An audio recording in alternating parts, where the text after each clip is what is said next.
Seguimos en Buen Día Uruguay con este tema que tiene que ver con la violencia doméstica, Fede, como recién decíamos, y leyendo la investigación que aportan estas dos expertas, hay una frase que me queda en la cabeza que me cuesta realmente pensar que pueda ser cierto, ¿no? En Uruguay, una mujer tiene más posibilidades de morir en manos de su pareja que de un desconocido. Realmente algo que es muy, pero muy fuerte de asumir. Un delincuente desconocido porque su pareja pasa a ser un delincuente, si ultima, ¿no? O si lleva adelante un acto de violencia de género. Vamos a profundizar sobre esto con nuestras dos expertas. Exactamente, ellas son dos representantes de un grupo muy importante de mujeres que elaboraron este libro que estarán presentando el próximo jueves, así que vamos a recibir con mucho gusto a Flor de María Mesa, que es abogada especialista en temas de violencia de género. ¿Qué tal? ¿Cómo estás? Muy bienvenida. Y gracias. A Mariana Viera, que es antropóloga e investigadora, además en violencia de género. ¿Cómo estás, Mariana? ¿Bien? Muy bien, muchas gracias. Bueno, gracias por este espacio. No, por favor. Una investigación sobre un tema que no dejamos de aprender y de conocer más en profundidad sobre lo que es la realidad de tantas familias uruguayas. ¿Uruguay es tan violento como parece realmente?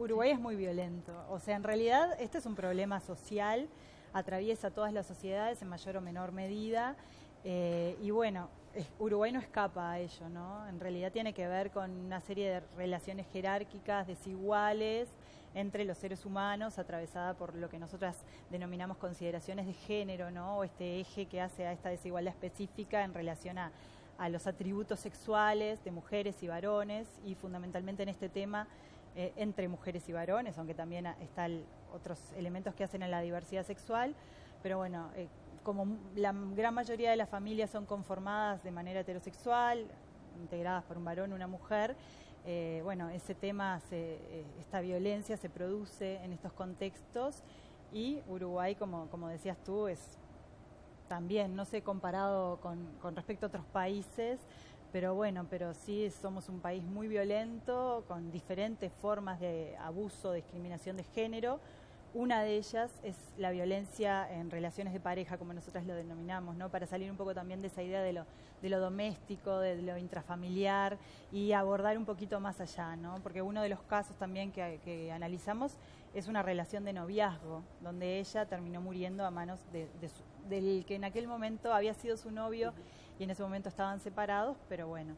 Entonces quisimos como salir también de lo doméstico en sí. En el libro se ocupan de casos reales, de enfocarlos de distintos puntos de vista, de distintas ópticas, porque de hecho todas quienes han conformado esta investigación tienen especialidades bien distintas, pero que tienen que ver con la violencia de género, o que se ocupan de alguna medida con la violencia de género. En tu caso, Flor de María, que sos abogada y especialista en este tipo de situaciones, ¿entendés que el vacío legal en el Uruguay es muy grande para atender como corresponden estas situaciones?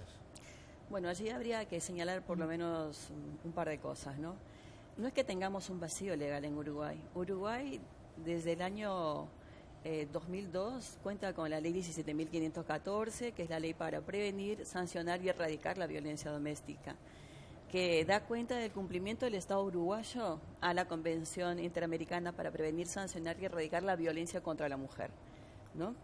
Es decir, que Uruguay avanza en ese sentido de normar, de positivar, de hacer que las leyes existan, porque se supone que todas las personas que habitamos en un territorio conocemos las leyes nacionales, y que esas leyes son para, justamente como dice su nombre, para proteger, sancionar y erradicar. Pero ¿qué pasa? No solamente basta con dar una norma, no solamente es que la norma exista y por arte de magia las cosas se van a solucionar, ¿no? La norma tiene que ejecutarse, la norma tiene que implementarse correctamente, tiene que capacitarse a la gente que va a trabajar en todo ese tema, en toda esa maquinaria que se empieza a mover cuando empieza la denuncia de violencia doméstica, ya sea en la comisaría o en el juzgado.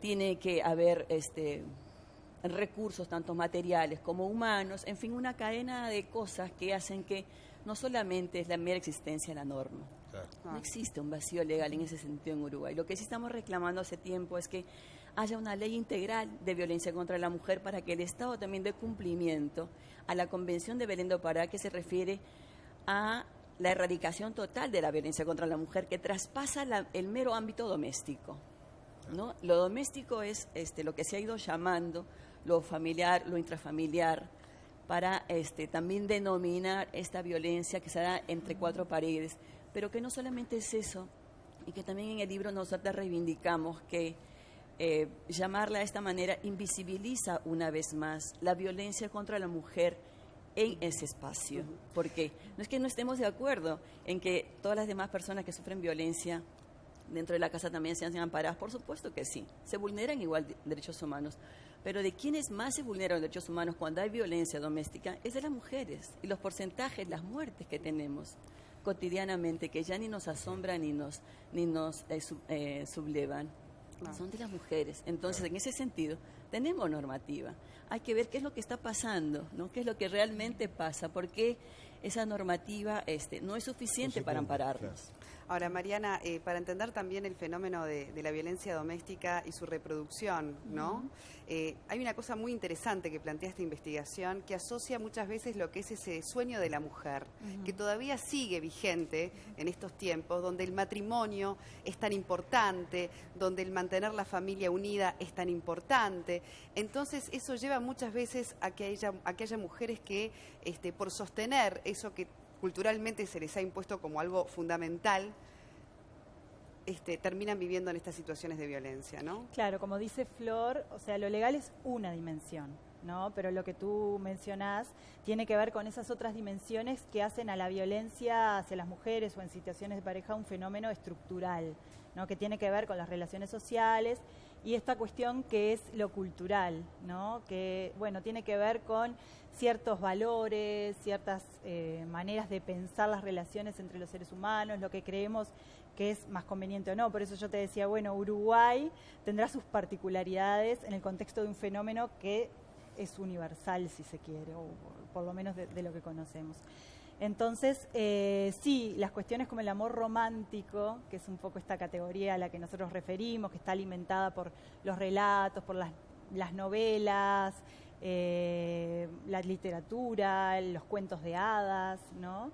Tienen que ver con eso, tienen que ver con acariciar como determinados ideales de lo que son las relaciones entre los seres humanos y las relaciones fundamentalmente en el marco de una pareja y en virtud de eso soportar ciertas otras cosas, ¿no? Nosotros, digamos, bueno, nosotros nos socializamos como seres humanos, varones, mujeres, en el marco de conceptos en torno a la masculinidad, a la feminidad, y en virtud de eso también recibimos como demandas de lo social de qué se espera de nosotras y de nosotros, y también damos, ¿no? Porque somos parte, queremos ser aceptados y aceptadas. Pero en la mujer pesa eso de mantener la familia unida, ¿no? Sí, como claro. una responsabilidad más femenina que masculina, ¿no? Sí. En nuestra cultura. Nosotros hablamos de esta cuestión, ¿no? De siempre la mujer educada como para cuidar al otro, para mantener la familia unida, para que los niños no se queden sin su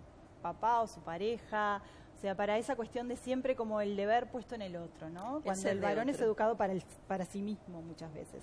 Y bueno, y tiene que ver lo que aludía Flor, ¿no? Esta cuestión de no solo lo legal es como un elemento más, pero estas cosas se empiezan a desarmar desde la socialización más temprana en el ámbito institucional, educativo, familiar y en la sociedad como un todo, ¿no? Ahora, vivimos en una sociedad cada vez más violenta y la familia es el sostén más importante que pueda tener una sociedad. Por lo tanto, es lógico que replique que haya cada vez más situaciones violentas o que se hagan más visibles las situaciones de violencia que se dan en el entorno del seno familiar o, por qué no, también en otros ámbitos contra la mujer. Pero también, a diferencia de lo que ocurría hace un tiempo atrás, se está hablando de este tema, se está denunciando.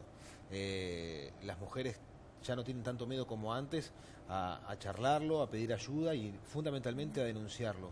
¿Entienden que eso de soportar, como recién decía, que tienen que hacer las mujeres, con las nuevas generaciones pueda tender a cambiar por ese intento de igualar roles, de igualar, bueno, con lo que ya teníamos, derechos y obligaciones? Tenemos que cambiar culturalmente. O sea, ahí estamos errando tremendamente. El mundo ha avanzado en el reconocimiento de normas igualitarias, en la formalidad. Es decir, el fondo del asunto aquí también es cuán igual considero yo a la otra persona para tratarla como persona, para entender que es un sujeto de derechos humanos, que tiene derechos como yo. En tanto igual, entonces no la puedo violentar. La violación es producto de la discriminación hacia la mujer. Así se ha establecido, se ha reconocido internacionalmente, hay reconocimiento a nivel nacional, las autoridades manifiestan su preocupación, reconocemos que hay avances, por supuesto, pero tenemos que avanzar en el cambio cultural, en desterrar prejuicios, en desterrar estereotipos, porque quienes están en la policía recepcionando las denuncias, quienes están en los juzgados viendo los casos, todos los que intervienen, todos los que intervenimos en una situación de violencia doméstica, venimos de un grupo social que es tremendamente prejuicioso, que es tremendamente estereotipado, que piensa que los roles de las mujeres son estos y de aquí no se puede salir, ¿no? En ese ser de otros que enfatizaba Mariana, ¿no? Ahora, Flor, tú sos abogada especializada en temas de violencia doméstica y siempre se cuestiona mucho el tema de la mujer y su legítima defensa, ¿no? En materia judicial. ¿Hay mujeres presas en Uruguay, por ejemplo, por haber en legítima defensa, en este caso, asesinado a su pareja, por ejemplo, y están presas al día de hoy? Porque es un tema legal muy complejo, ¿no? Sí. Porque así hablamos de las muertes de las mujeres. Sí. Pero ¿qué pasa con la legítima defensa? Sí, hay casos, también ha sido objeto de una investigación que el Instituto de las Mujeres impulsó hace unos años, que el libro se llama No era un gran amor, muy interesante. Es muy interesante esa investigación. ¿Verdad? Sí. Y que también da cuenta cómo las mujeres, si bien pueden denunciar más, pueden saber que tienen derecho a que no se las golpee, por lo menos, a no entender que hay otro conjunto de violencia. Pero ese tipo de situaciones, cuando llega a un juzgado, tampoco tiene, digamos, en cuenta el contexto, quien va a juzgar, de dónde viene esa violencia que se traduce en ese momento de quitarle la vida a la otra persona. Que es un momento culmen, ¿no? Digamos. La muerte de las mujeres, paralelamente, no se da por casualidad, ¿no? Cuando hay una muerta más por violencia doméstica en Uruguay, no es que pasó como un hecho aislado. Es la pirámide de un conjunto de violencias que esa mujer ha venido sufriendo durante toda su vida. Es casi, si lo ponemos paralelamente, se da lo mismo. En ese momento que la mujer mata al otro, es porque viene ya con una historia de violencias sumadas y en la que en ese momento siente que es la única salida que tiene. ¿Y sabes qué es lo que ocurre? Muchas veces las propias mujeres no se sienten víctimas de esa violencia. Es tan invisible, y por eso tú decías, no, se está empezando a hablar, bueno, ojalá que algunas cosas cambien, pero no pasa solo por allí, aunque es un componente. Muchas veces entrevistando a mujeres que pasaban por situaciones de violencia doméstica, que incluso habían llegado a matar a sus agresores, en la propia situación de entrevista ellas empezaban a vislumbrar que habían sido sujeto de esta violencia, ¿no? Porque a veces no es el golpe, o si es el golpe, está quizás enmascarado en, son las peleas de las parejas, las peleas cotidianas que se dan en el entorno doméstico. Muchas mujeres no llegan ni siquiera a denunciar, pero no es porque no sepan que existe la figura legal. Que se sienta hasta responsable o culpable. Porque actúan otros mecanismos, la culpa, la vergüenza, el miedo. Bueno, además son mujeres muy violentadas en su autoestima, ¿no? Muy vulnerables. Pero además tiene que ver con esto y les pido una respuesta muy sintética porque no nos queda mucho más tiempo, pero hay algo que es fundamental también, no cuando se lleva al extremo de la muerte, pero cómo le cambia la vida a una mujer el ser víctima de violencia doméstica, ¿no? Más allá de que deje atrás a esa pareja, más allá de que tome un nuevo rumbo en su vida, la marca va a seguir para siempre. La marca, capaz que en el físico, pero fundamentalmente en lo emocional, en su psiquis, la va a acompañar, ¿no? Y de esas mujeres también hay que ocuparse. Sí, a ti te están diciendo todo el día que no servís para nada, que que sos un desecho, que sos un objeto más que un sujeto, ¿no? Que es un poco lo que decía Flor, o sea, que no te sentís sujeto ni de derecho ni de nada, digamos. Es muy vulnerabilizador, ¿no? Entonces, Sí, por supuesto que hay que ocuparse de que se haga justicia y también de esas mujeres. Ni que hablar. Que podemos estar, esas mujeres no son un otro tampoco, ¿no? Sí. Todas somos en cierta medida víctimas de diferentes situaciones de violencia de género y podemos también llegar a ser víctimas específicamente de la violencia doméstica. Yo solo quiero agregar a lo que María da Pena, que es una mujer brasileña que llegó hasta la Comisión Interamericana con un caso muy famoso, dice en el video que ella tiene: cuando la violencia termina, la vida recomienza. Es posible salir de la violencia. Hay muchas mujeres que han salido, que han podido salir, que busquen ayuda, pero también tenemos que esperar que la respuesta estatal sea la adecuada. Claro. De ahí la importancia que esté en la agenda pública como una prioridad, ¿no? Esta es la investigación que se presenta, como nos contaban, ahora, próximamente. El 23 de abril, o sea, este jueves a las 18 horas en la Sala Mayolo de la Universidad de la República. La invitación está para que todos, bueno, quienes quieran, acompañen en el lanzamiento de este libro, que está escrito por una docena de profesionales e investigadores en la materia, ¿no? Podemos rápidamente, no decir los nombres, pero sí decir que venimos de trabajo social, sociología, antropología, derecho, comunicaciones, que convocamos a todos y todas que se quieran acercar para conocer un poco más de esta temática, para conversar también con nosotras en esta instancia. Somos 12 docentes, académicas, investigadoras, mujeres, que trabajamos en estos temas desde hace un tiempo y tuvimos la oportunidad de juntarnos a debatir y a discutir y a producir esto, que es simplemente como el resultado material, pero hay mucho más trabajo aparte. Y también lo vamos a estar obsequiando el libro en la presentación. Excelente. Bueno, y seguiremos conversando, quizás es un elemento más. Porque hay que seguir conversando largo y tendido sobre estos temas. Muchas gracias. Mariana, muchísimas gracias.